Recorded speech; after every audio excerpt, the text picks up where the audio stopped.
आज हम आपको इतिहास के पन्नों में लेकर चलेंगे, आपको आज़ादी का मतलब बताएंगे। यह जरूरी इसलिए है क्योंकि इसको लेकर आज कई तरह की बहस शुरू हो गई है, अलग अलग दलीलें दी जा रही है। हम उस दौर में जी रहे हैं जहां सवाल भी सवालों के घेरे में है। ऐसे में हम आपके लिए गुलाम भारत की महत्वपूर्ण कहानी संक्षेप में लेकर आए हैं।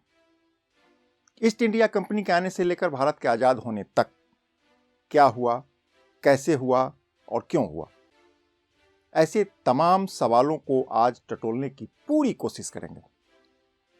आप पूरा वीडियो देखिए, इसमें कई दिलचस्प और अनकही जानकारी आपको मिल जाएगी।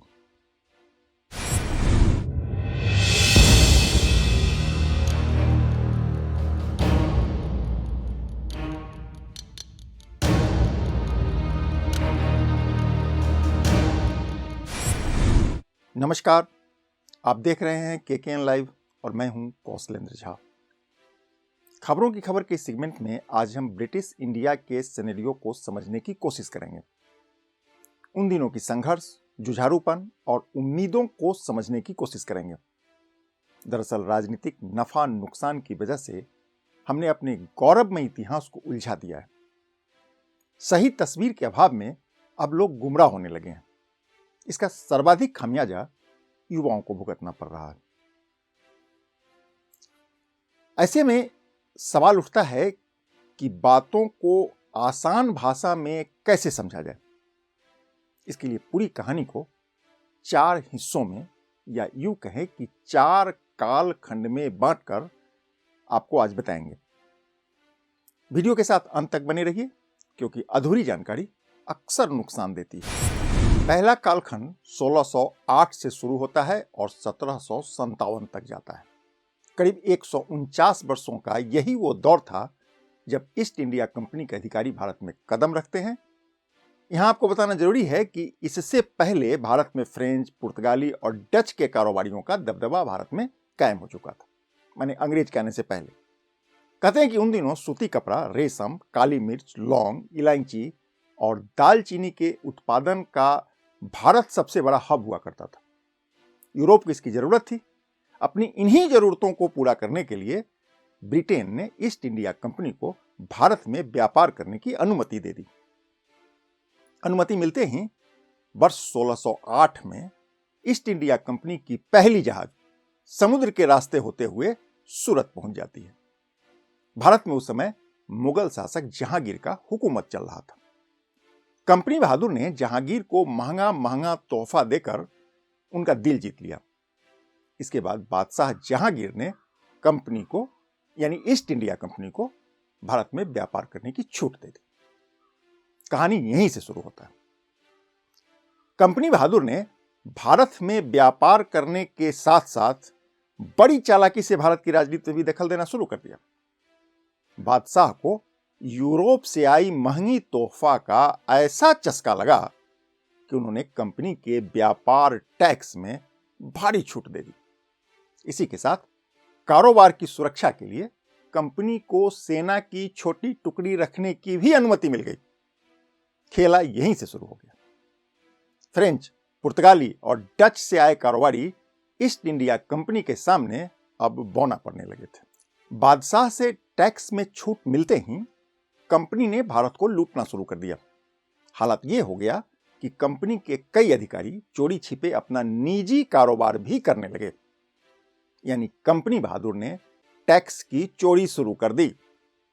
सोचिए, एक तरफ तो पहले से टैक्स में भरपूर छूट मिला हुआ था, दूसरे कि उसमें भी चोरी होने लगी। आप कह सकते हैं कि ईस्ट इंडिया कंपनी ने दोनों हाथ से भारत को लूटना शुरू कर दिया। इधर बादशाह को इन तमाम चीजों से कोई लेना देना नहीं था। कंपनी बहादुर उनके खिदमत में लगे रहते थे और बादशाह मस्त रहते थे। इस बीच बंगाल के नवाब सिराजुद्दौला को यह बात समझ में आने लगा था। नतीजा, नवाब ने कंपनी बहादुर का विरोध शुरू कर दिया। सिराजुद्दौला ने बंगाल में टैक्स की चोरी पर रोक के आदेश दे दिए। हालांकि कंपनी के अधिकारी पर इस आदेश का कोई असर नहीं हुआ। इसके बाद नवाब की सेना ने कंपनी के कलकत्ता की संपत्ति जब्त कर ली और इस दौरान कंपनी के कई बड़े अधिकारियों को नवाब की सेना ने गिरफ्तार भी कर लिया।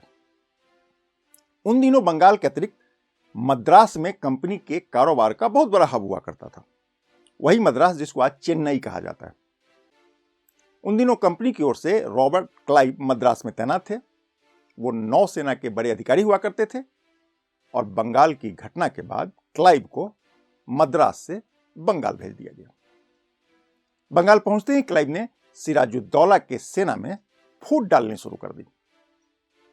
क्लाइव को जैसे ही लगा कि उनकी योजना सफल हो चुकी है, उसने सिराजुद्दौला पर हमला कर दिया। वह साल 1757 का था और युद्ध पलासी के मैदान में लड़ी गई थी। इसीलिए इस युद्ध को पलासी का युद्ध भी कहा जाता है। सिराजुद्दौला के सेनापति थे मीर जाफर, जो अंग्रेज से मिल चुके थे। नतीजा, सिराजुद्दौला पलासी की लड़ाई हार गया और मीर जाफर ने उसकी हत्या कर दी। भारत में अंग्रेज अधिकारी की यह सबसे पहली और बड़ी जीत थी। इस जीत के बाद भी अंग्रेजों ने भारत पर सीधा हुकूमत करने की जगह मीर जाफर को अपना कठपुतली बनाकर नवाब की गद्दी पर बैठा दिया और बंगाल पर इसके बाद वो शासन करने लगे, मतलब अंग्रेज शासन करने लगे। हालांकि यह लंबा नहीं चला और बक्सर की लड़ाई में अंग्रेजों ने मीर जाफर को गद्दी से उतारकर भारत पर अपना सीधा हुकूमत शुरू कर दिया। गुलाम भारत की पटकथा यहीं से शुरू होता है।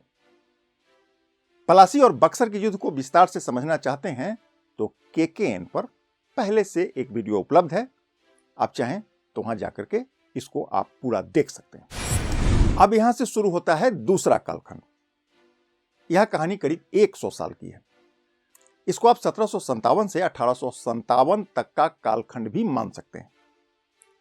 पहले कालखंड में मैंने आपको मीर जाफर के रूप में कठपुतली नवाब की आड़ लेकर शासन चलाने की कहानी बताई थी, किंतु जल्दी ही कंपनी को लगने लगा कि कठपुतली नवाब काम नहीं आ रहा है। सत्ता सीधे अपने हाथों में होना चाहिए, यानी अंग्रेजों को लगा कि सत्ता उनके अपने हाथों में होनी चाहिए।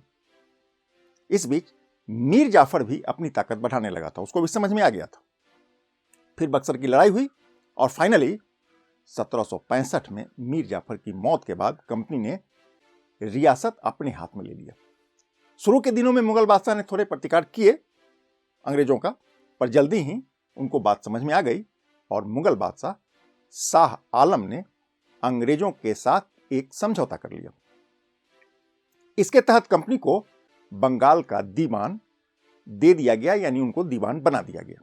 बंगाल का मतलब था आज का पश्चिम बंगाल, बिहार, ओडिशा और बांग्लादेश, यानी आसाम को छोड़कर करीब करीब पूरा का पूरा पूर्वी भारत पर अंग्रेजों का अब कब्जा हो चुका था। यहीं से भारत में कंपनी बहादुर का अपना अस्तित्व शुरू होता है।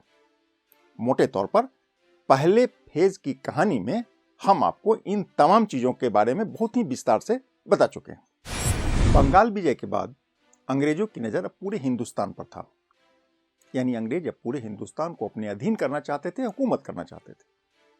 किंतु यहां अंग्रेजों के सामने दो बड़ी चुनौतियां या मुसीबतें खड़ी थी। दक्षिण में टीपू सुल्तान और विंध्य में मराठा। दरअसल टीपू सुल्तान ने फ्रेंच व्यापारियों से मजबूत गठजोड़ कर लिया था, उसकी सेना भी अपेक्षाकृत अधिक मजबूत थी। दूसरी ओर मराठा दिल्ली के जरिए देश पर शासन करना चाहते थे। कंपनी ने टीपू और उनके पिता हैदर अली से कुल 4 युद्ध लड़े। अंतिम युद्ध 1799 में हुआ। यह लड़ाई श्रीरंगपट्टनम में हुई थी और इसमें टीपू सुल्तान मारे गए। इधर पानीपत की तीसरी लड़ाई में मराठा सैनिक बुरी तरीके से पराजित हो गए। इस हार के बाद मराठा साम्राज्य टुकड़ों में बंट गया। इस बीच कंपनी बहादुर ने 1819 में पुणे के पेशवा को कानपुर के पास बिठूर में ही समेट कर रख दिया। अब पंजाब बहुत बड़ी चुनौती बनकर उभरने लगा था। महाराजा रंजीत सिंह जब तक रहे तब तक उन्होंने अंग्रेजों की दाल नहीं गलने दी, लेकिन 1839 में उनकी मौत के बाद अब हालात बदलने लगा था। 2 लड़ाइयां हुई और 10 साल बाद पंजाब पर अंग्रेजों का कब्जा हो गया, मतलब पंजाब भी अंग्रेजों के अधीन हो गया। अब तक अंग्रेज बहुत मजबूत हो चुके थे।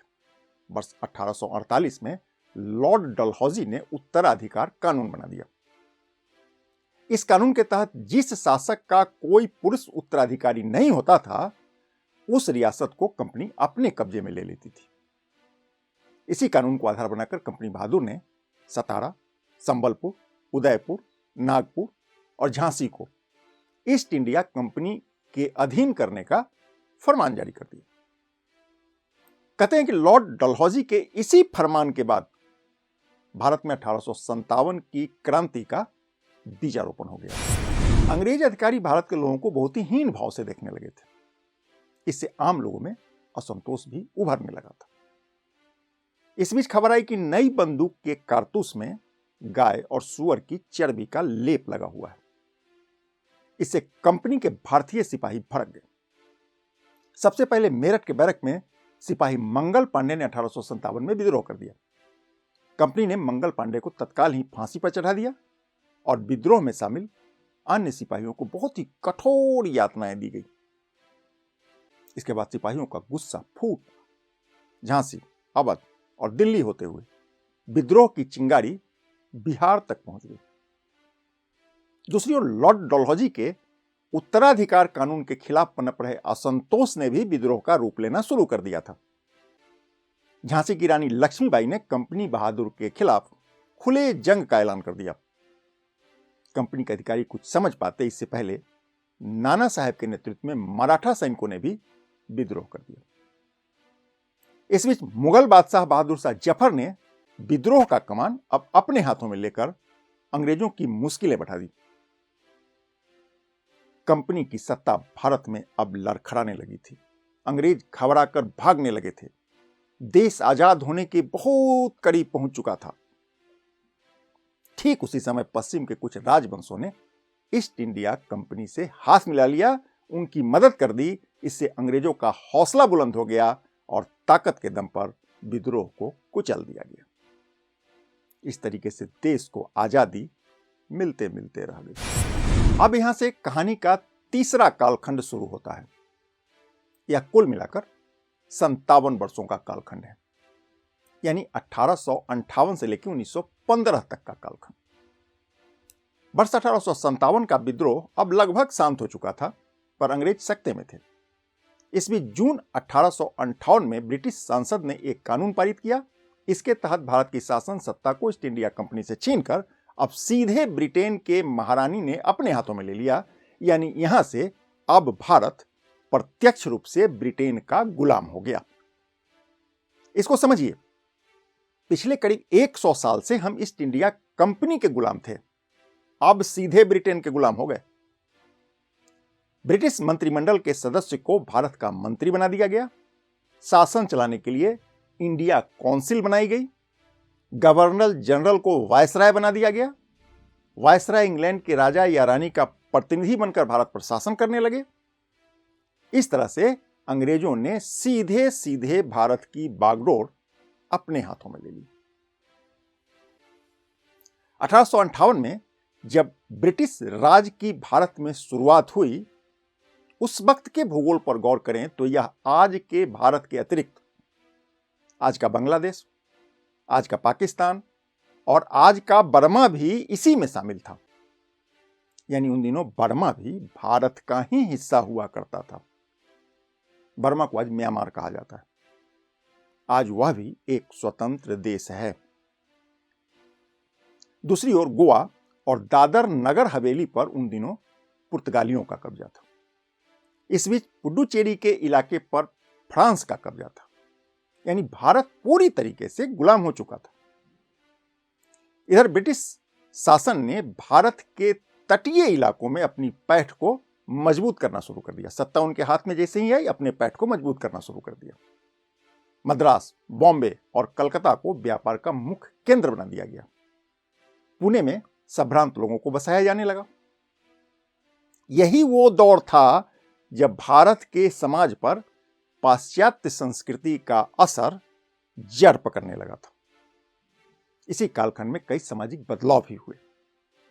हालांकि अंग्रेजों को लेकर भारतीय के मन में भीतर ही भीतर असंतोष अब भी बरकरार था। लोग अंग्रेजों की गुलामी से आजाद होना चाहते थे। भारत के लोगों की इस कसमकस को एक रिटायर्ड ब्रिटिश अधिकारी समझने लगा था। उसका नाम था एलेन ऑक्टेवियन ह्यूम। ह्यूम एक बड़े ब्रिटिश अधिकारी हुआ करते थे और वायसराय के भी बहुत ही करीबी माने जाते थे। ऐसा कहा जाता है कि वायसराय के कहने पर ह्यूम ने दिसंबर 1885 में इंडियन नेशनल कांग्रेस की स्थापना कर दी। भारत के सिविल सोसाइटी को ब्रिटिश शासन से जोड़कर रखना इसका मकसद हुआ करता था। कालांतर में यही संगठन कांग्रेस पार्टी के नाम से जानी गई और देश की आजादी में कांग्रेस की बहुत महत्वपूर्ण भूमिका से किसी को इनकार नहीं है। ह्यूम ने कलकत्ता में सुरेंद्रनाथ बनर्जी और पूना में गोविंद रनाडे को यह जिम्मेदारी दी कि वह भारत के सिविल सोसाइटी को कांग्रेस से जोड़कर रखे। उन दिनों भारत के कई हिस्सों में प्रार्थना समाज और आर्य समाज के नाम से छोटा छोटा संगठन पहले से काम कर रहा था।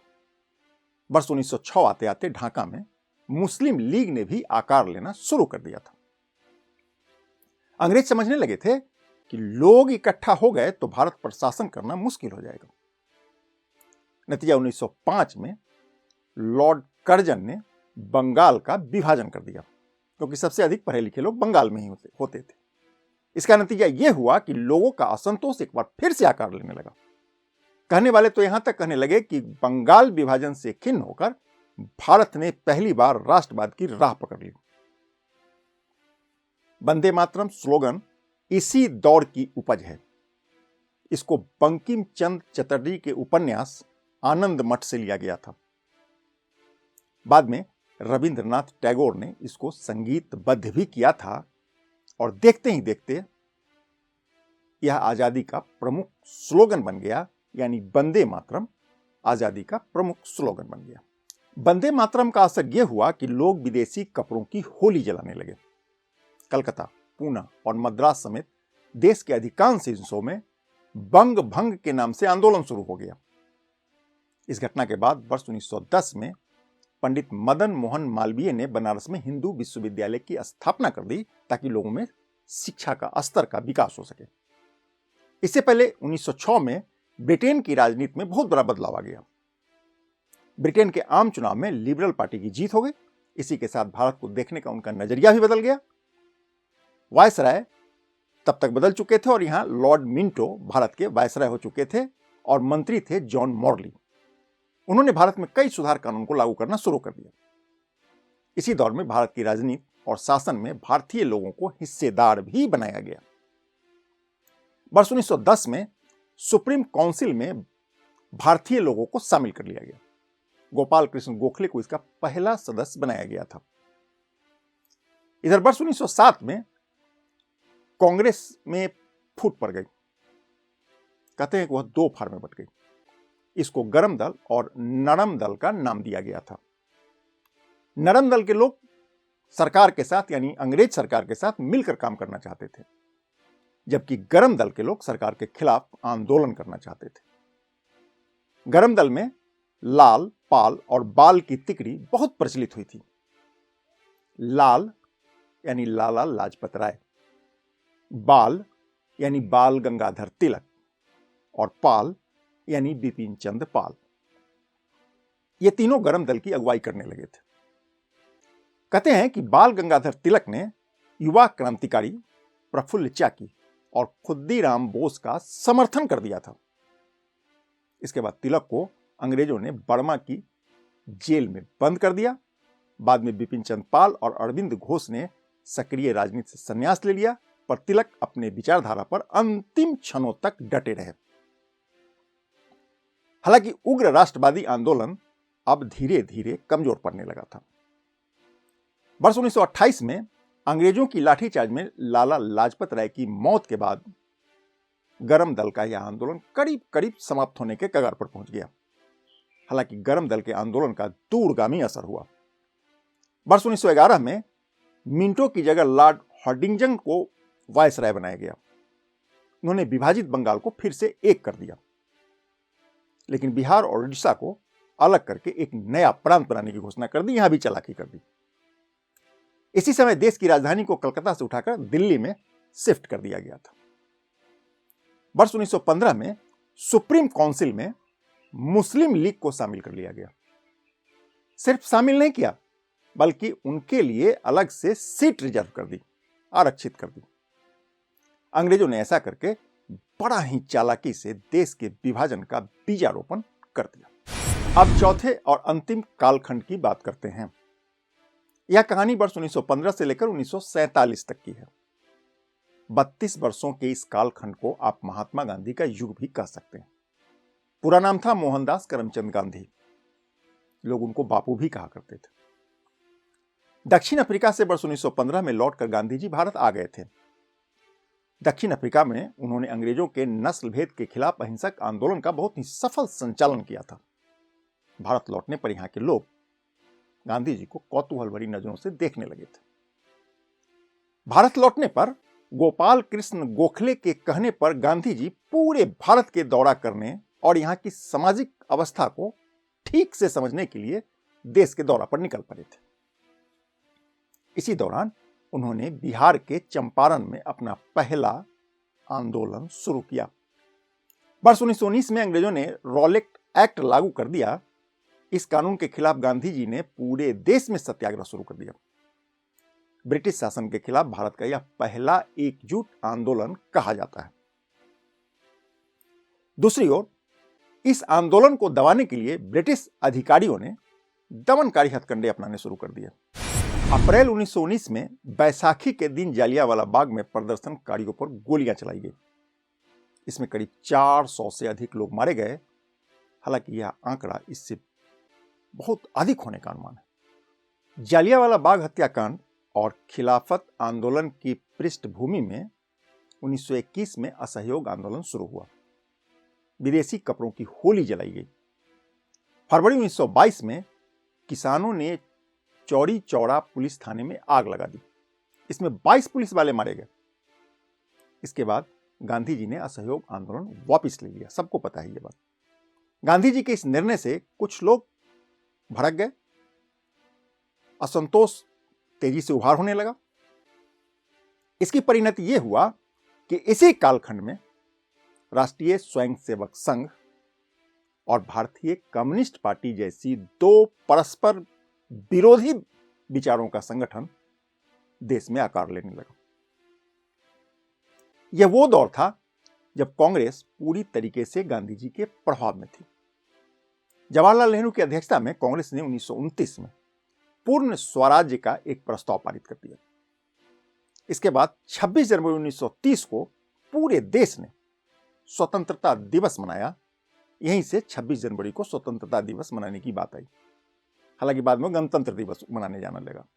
इसी दौर में गांधी जी के सत्याग्रह से अलग हटकर भगत सिंह, चंद्रशेखर आजाद, सुखदेव और राजगुरु समेत कई अन्य युवाओं ने क्रांति की राह पकड़ ली। क्रांतिकारियों ने हिंदुस्तान सोशलिस्ट रिपब्लिक पार्टी का गठन करके अंग्रेजों की नींद उड़ा दिया था। इस बीच पुलिस की लाठी से जख्मी हुए लाला लाजपत राय की मौत हो गई और क्रांतिकारियों ने इसके लिए अंग्रेज पुलिस ऑफिसर सैंडर्स को जिम्मेदार माना। 17 दिसंबर 1928 को भगत सिंह, राजगुरु और सुखदेव ने सैंडर्स की हत्या कर दी। क्रांतिकारी यही नहीं रुके, बल्कि बटुकेश्वर दत्त के साथ मिलकर भगत सिंह ने 8 अप्रैल 1929 को ब्रिटिश सेंट्रल हॉल में बम फेंक दिया। क्रांतिकारियों ने पर्चे में लिखा था कि उनका मकसद किसी की जान लेना नहीं, बल्कि बहरों को आवाज देना था। मतलब देश के आजादी की आवाज बड़े अधिकारियों तक पहुंचाना था। तेजी से बदल रहे घटनाक्रम में 23 मार्च 1931 को भगत सिंह, राजगुरु और सुखदेव को फांसी पर चढ़ा दिया गया। इस घटना का दूरगामी असर हुआ। अंग्रेजों के खिलाफ लोगों का खून अब उबाल मारने लगा था। इधर गांधी जी ने नमक सत्याग्रह आंदोलन शुरू करके राजनीति की दिशा बदल दी या उसको मोड़ दिया। वर्ष 1930 में साबरमती से 240 किलोमीटर दूर स्थित दांडी तट तक मार्च शुरू हो गया। इतिहास में इसको दांडी मार्च या सविनय अवज्ञा आंदोलन के नाम से जाना जाता है। गांधी जी इस मार्च के माध्यम से नमक पर टैक्स वसूलने वाले कानून का विरोध कर रहे थे, पुरजोर विरोध कर रहे थे। वर्ष 1935 में गवर्नमेंट ऑफ इंडिया एक्ट बना। इसके तहत प्रांतों को कुछ हद तक स्वायत्तता दे दी गई। इसके बाद 1937 में पहला चुनाव हुआ और 11 में से 7 प्रांतों में कांग्रेस की सरकार बन गई। इस बीच 1939 में दूसरा विश्व युद्ध छिड़ गया।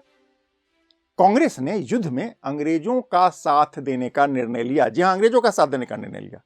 कांग्रेसियों का मानना था कि ऐसा करने से युद्ध के बाद खुश होकर अंग्रेज हमको यानी भारत को आजाद कर देगा। लेकिन कुटिल अंग्रेजों ने बात नहीं मानी। खिन्न होकर कांग्रेस ने प्रांतों की सरकार से इस्तीफा दे दिया। यह वो दौर था जब कांग्रेस पर गांधी जी की पकड़ अब ढीली पड़ने लगा था और सुभाष चंद्र बोस को लोग बहुत पसंद करने लगे थे। नतीजा, महात्मा गांधी ने दूसरे विश्व युद्ध के बाद भारत छोड़ो आंदोलन शुरू कर दिया। इस बीच सुभाष चंद्र बोस का कांग्रेस के नेताओं से मतभेद उभरने लगा था। मतभेद इस कदर बढ़ा कि उनको कांग्रेस ही छोड़ना पड़ गया। मतलब सुभाष चंद्र बोस को कांग्रेस छोड़ना पड़ गया। कांग्रेस छोड़ने के बाद सुभाष चंद्र बोस को नजरबंद कर दिया गया। हालांकि वर्ष 1941 में अंग्रेजों को चकमा देकर सुभाष चंद्र बोस अंग्रेजों की कैद से निकलकर जर्मनी के रास्ते सिंगापुर पहुंच गए। वहां उनको आजाद हिंद फौज का गठन करना था। उन्होंने किया भी और 1944 में इंफाल और कोहिमा के रास्ते भारत में प्रवेश करने की रणनीति पर काम करने लगे। सैनिक हमला करना चाहते थे। कुछ हद तक उन्हें कामयाबी मिली भी, पर यह सपना पूरी तरीके से साकार होने से पहले ही सुभाष चंद्र बोस एक विमान हादसा का रहस्यमय शिकार हो गए। वर्ष 1945 में विश्व युद्ध समाप्त हो चुका था। अंग्रेजों की आर्थिक कमर टूट चुकी थी। भारत के नौसेना में विद्रोह की आहट सुनाई पड़ने लगा था। यानी अब भारत पर अधिक दिनों तक शासन करना अंग्रेजों के लिए आसान नहीं था, सामान्य नहीं था। नतीजा, अंग्रेजों ने भारत को आजाद करने का मन बना लिया। इसके लिए कांग्रेस और मुस्लिम लीग के नेताओं से विचार विमर्श भी शुरू हो गया। मुस्लिम लीग चाहती थी कि उसे भारतीय मुसलमानों का प्रतिनिधि मान लिया जाए, लेकिन कांग्रेस इसके लिए तैयार नहीं थी। दोनों के बीच मतभेद बढ़ा और आखिरकार देश का विभाजन हो गया। हालांकि इसके और भी कई कारण थे, एक ही कारण नहीं कहा जा सकता। लाखों की संख्या में लोगों का पलायन हुआ, हजारों की संख्या में लोग मारे गए या शहीद हो गए। इसके बाद दुनिया के नक्शे पर 14 अगस्त को पाकिस्तान और 15 अगस्त को भारत देश का स्वतंत्र अस्तित्व सामने आ गया। यह कहानी आपको कैसी लगी कमेंट करके हमें भी बताइएगा जरूर। देश की आजादी से जुड़ी कुछ अन्य रोचक जानकारी के साथ हम फिर मिलते हैं। तब तक के लिए नमस्कार।